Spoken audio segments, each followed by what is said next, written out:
Yesterday we talked about the rise of Mesopotamian empires and how that when the Sumerians were basically conquered, something weird happened. Normally what happens is that somebody wins the battle, conquers the civilization, the winners change all the stuff, all the culture, all the way of doing things. But that was different with the Sumerians.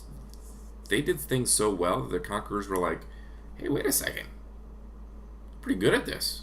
Maybe we should be the ones who change. And they did, and they started spreading the culture throughout. So we talked about that yesterday, and then we started talking about how Sargon, which you're going to name your firstborn that. I know it. I know you are. He had conquered, had a dynasty for about 200 years, and then a group of nomads came in, conquered most of Mesopotamia, and their capital was a city-state called Babylon. And during the Babylonian Empire, there was one guy. His name was Hammurabi. Remember the guy?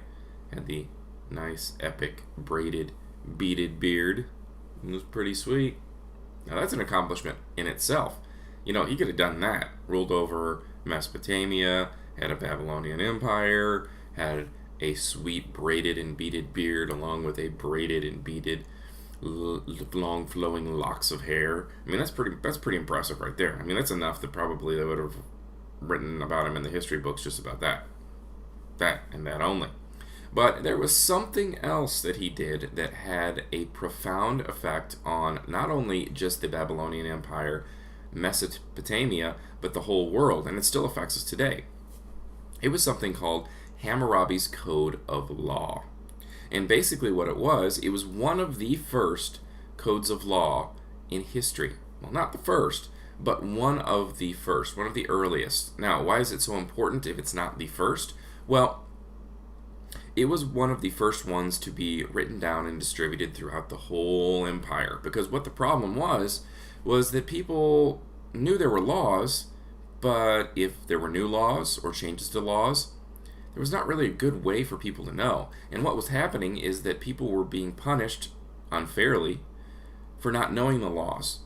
And that was tough. So if they could have changed the laws and said, hey, you can't wear purple on a Tuesday in the third week in December, and you're rocking your brand new purple shirt down through the streets of Babylon, and a soldier comes up and says, hey, you can't wear that, you're going to jail. You'd be like, what? Okay, I didn't know it was a crime to look so good in purple. Yeah, that's probably what happened. So that caused a lot of trouble within the empire. Now, if you're the leader of an empire, you probably don't want your people mad at you, because that leads to things like revolts and uprisings, and that usually ends up with the king or the ruler, which would be called an emperor in this case, where he would kind of be and they'd get somebody else. Usually not something you're looking for as an emperor. So Hammurabi was pretty smart. He took all of the laws and put them on big stone pillar like things. Things is the technical term. And he spread it throughout the whole empire, in every city-state, along roads, everywhere. So everybody would be walking by those set of laws, and everybody would know what they were. And that would make people happy, so that they knew that, okay, if they didn't break the law, if they broke the law, they knew that, okay, well, that was listed, okay, I got it. It led to people being a little bit more trusting of the emperor, so that they weren't being just kind of like beaten unmercifully or hands chopped off or whatever, just for stupid reasons. Okay? Now, let's talk about some of those laws. Now, the laws are famous, and they're mentioned quite a bit throughout history, and actually in different cultures and at different times in history. That's how profound it was. Other civilizations looked at these code of laws and thought, okay, this would be a good base for our laws. They didn't copy them, because some of them, even though were really good, some of them were extremely ridiculous. Now, the good thing about those laws is it was the first time in history that it was presumed that whoever was accused was innocent.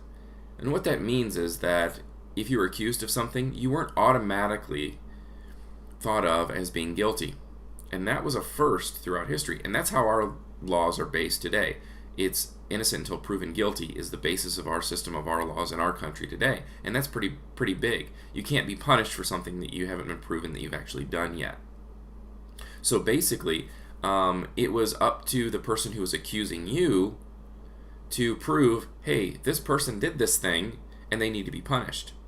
Now, how did that work? Well, what they did is they basically told, and that's part of one of the laws in Hammurabi's code, is that if you accuse somebody and of something probably pretty major, say if you say that, oh, well, this person killed somebody else and you can't prove it, then you may be killed.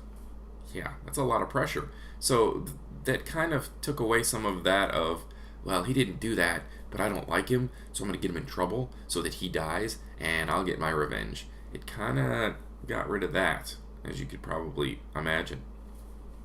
So, but it also had something to do with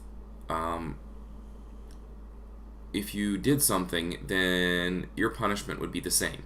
So, for example, if you broke somebody's bone, and say you broke their leg, well, your punishment for doing that, if you did it on purpose, was that your leg would be broken. Seems fair, kind of harsh, but fair. Other things that happened with that law is that if you were accused and proven that you were stealing, they'd cut off your hands.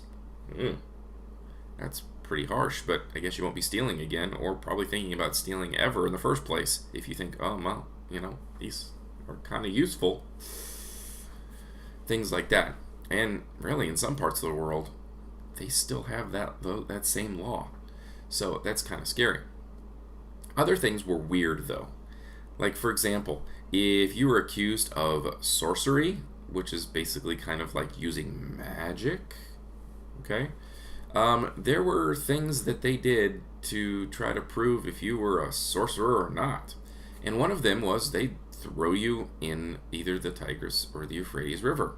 Most of the time it was the Euphrates. So they toss you in there. And they thought, okay, if you're innocent, the gods will say, well, this person is innocent. They will not drown in the river. So if you survive that, being thrown in the river, then you're good. If you drowned, well, you're dead. Sorry. But then they realize, oh, well, they must have been a sorcerer because, you know what? The gods didn't like it, so they would have let him survive if that was the case.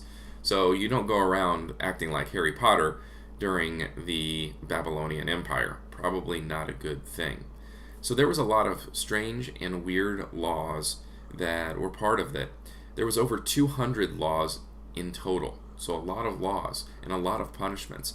So a lot of stuff to go over, and we don't have time to go over every law, especially the goofy ones.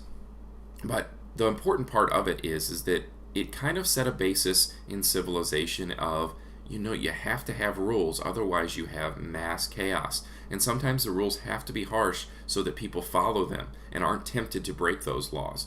Now, with anything, those are kind of harsh.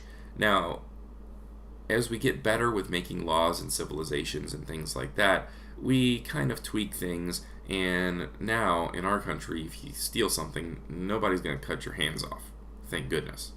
Shouldn't be stealing in the first place, but at least you'll still have your hands. Okay? So that was the importance of Hammurabi and his code of laws. Still has an effect on us today. And how much of an effect? If you go to the United States Supreme Court building in Washington, D.C., there's actually a carving of Hammurabi, kind of dedicated to him kind of being the pioneer in making laws. Pretty cool. So, it's such a lasting effect that even in our own country, he's still present today. Very cool.